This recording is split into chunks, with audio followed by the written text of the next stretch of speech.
Good morning friends, high আমি অমৃতা। আমি নিয়ে চলেছি তোমাদের কাছে সুন্দর নতুন ব্লগ নিয়ে। আশা করছি তোমরা সবাই ভালো আছো, আমিও ভালো আছি।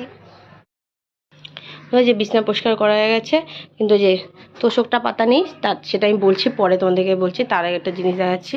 এই দেখো, ওইটা ভিডিও করার সময় খুব বাজে লাগে জানি দেখতে। এই জায়গাটা পরিষ্কার করতে হবে। দেখছি আজকালকের মধ্যে করে ফেলবো। এই যে তোষকটা বাইরে দিয়েছি, বাইরে রোদে দিয়েছি, তাও দেখাচ্ছি তোমাদেরকে। কারণ আগে বলিনি কেন দিয়েছি। কারণ কালকে আমার ছেলে জল ফেলে দিয়েছিল, পুরো 1 বোতল জল পুরো ফেলে দিয়েছিল। তা আজকে রোদে মেলতে দিয়েছি তোষকটা। এই দেখো, আমি দেখাচ্ছি কোথায় দিয়েছি।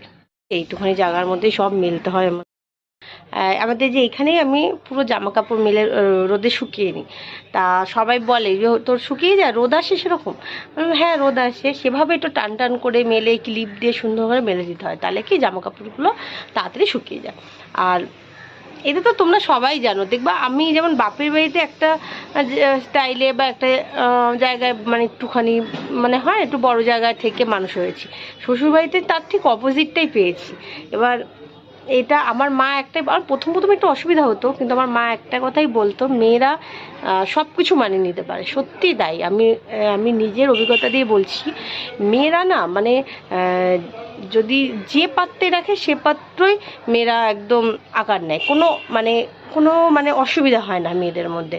একটা ছেলের কিন্তু এই জিনিসটা অসুবিধা হয়, এটা আমি দেখেছি। কিন্তু মেয়েরা মানে ঠাকুর মানে এভাবেই মেয়েদের তৈরি করেছে যে মেয়েদের শক্তি, তারপর ধৈর্য, সবই মানে একটু বেশি। এটা আমি সবাই বলে, ছেলেদেরও আছে, ছেলেদেরও ধৈর্য শক্তি আছে, ছেলেদেরও মনে অনেক কষ্ট চাপিয়ে রাখে ঠিকই, কিন্তু মেয়েদের ধৈর্য শক্তিটা অন্যরকম। কারণ একটা মেয়ে একটা বাপের বাড়িতে একভাবে মানুষ হয়, বাবা একটা জায়গায় থেকে মানুষ হয়, তারপর সে যখন শ্বশুর বাড়িতে আসে না, তার পুরো বিপরীতই পায়। বেশিরভাগ মেয়ে বিপরীতই পায়।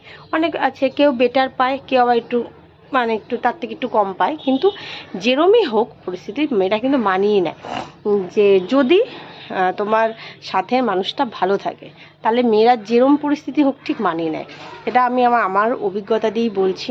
কোনো এক সময় যদি মনে হয় রান্না করব ফুলকপি, আর এই শসা একটা আছে, যে গাজর আছে, আর দেখি কুদলি আছে।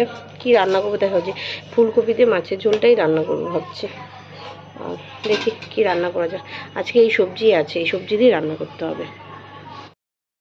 মাছের মাথা আছে, দেখি মাছের মাথা দিয়ে ডাল করব। আর এখানে আছে এই যে মাছ, ফ্রিজ থেকে এইমাত্র বের করলাম, বের করতে ভুলে গেছি, তাই যে এখনো বরফ লেগে আছে। দেখো এখনো বরফ, কতক্ষণ টাইম লাগবে জানি না। যাই হোক, এই কটা রান্না করবো আজকে। আর সবজি যা আছে তার আজকে মেনু হলো এই যে মাছের মাথা দিয়ে ডাল, রংটা বেশ সুন্দর এসছে। আর এই যে কাতলা মাছ দিয়ে ফুলকপি সজনা দিয়ে ঝোল। আমি এখন ইউটিউবার, এখন আমি কিন্তু তুমি আমাকে ঝগড়া করো বা যাই করো, আমি সব কিন্তু ইউটিউবে দেখাতে পারি। হ্যাঁ, যা করো। হ্যাঁ। এই যে হাজব্যান্ড সন্ধ্যা টিফিন নিয়ে এসছে, আগে তোমাদের সাথে শেয়ার করিনি, দেখিনি কি কিনেছে। এটা বাদামটা গরম আছে, মানে এইমাত্র ভাজা বাদাম। আর কিনেছে দেখি, আর এনেছে সিঙ্গারা। কি দারুণ গরম, সব গরম। আর এনেছে ভেজিটেবল চপস। দেখো, আমার তো এসব খাবার খেতে দারুণ লাগে। ওকে ফার্স্ট কি টিফিন দিয়েছে সেটা ও বলবে। প্রথম টিফিন দিয়েছে তো আমি জানি না, আমায় বললো যে বাপ্পা আজকে টিফিন দিয়েছি, টিফিন নিয়ে দিও। বললাম বাহ, খুব ভালো কথা। মাও দিত বিয়ের আগে। তো গেলাম দুপুরবেলা, যখন 1:15 আমি আমার অফিস কলিগরা বসে কয়েকজন আর কি টেবিলে বসেছি, খাবো। তো একটা টিফিন বক্স দিয়ে বেরোলো একটা মাছ ভাজা। বাহ, বিউটিফুল। তারপরে টিফিন বক্স দিয়ে বেরোলো 3টে রুটি ভাজ করা। তো রুটি 3টে তুললাম, তুলে পরের টিফিন বক্সটা দেখলাম ফাঁকা, 4টে আর কি বক্স। তারপরেরটা তো ফাঁকা বা একটা কাঁচা লঙ্কা ছিল, একটা বা দুটো কাঁচা লঙ্কা। তো আর কিছু নেই, রুটি তিনটে না চারটে ছিল। তো দেখছি বিভিন্ন জায়গায় পোড়া পোড়া পোড়া পোড়া ছাপ, আর সাথে একটা মাছ ভাজা। তো আমার অফিস কলিগরাও আমার দিকে তাকিয়ে আছে, দেখি রে আর কিছু দেয়নি। বললাম না, মাছ ভাজা আর রুটি। বলো বাহ, এই কম্বিনেশনটা কি কেমন একটা যেন অদ্ভুত কম্বিনেশন। আমার মাথায়, আমি বলছি আমার মাথায় না প্রথমে না চাইনিজ না মোগলাই, মানে অদ্ভুত কম্বিনেশন। মাছ ভাজার সাথে কি করে একটা মানুষ রুটি খেতে পারে? হ্যাঁ, সেটা আমার কাছেও অদ্ভুত পড়ে লেগেছে যখন ও বলেছে। হ্যাঁ, আমার না মাথায় তখন এই ভাবনাটা আসেনি যে মাছ ভাজা দিয়ে রুটি খাওয়া যায়, মানে খাওয়া যায় না, যেরকম প্রথমে আমি মাথায় মানে আসেইনি, পরে গিয়ে ভেবেছি হ্যাঁ সত্যি তো খাওয়া যায় না। যাই হোক, আলটিমেটলি হ্যাঁ নিশ্চয়ই খেয়েছিলাম, তুমি রান্না করে দিয়ে আমাকে। না না না, মানে মাছ ভাজা খেয়ে নেবা।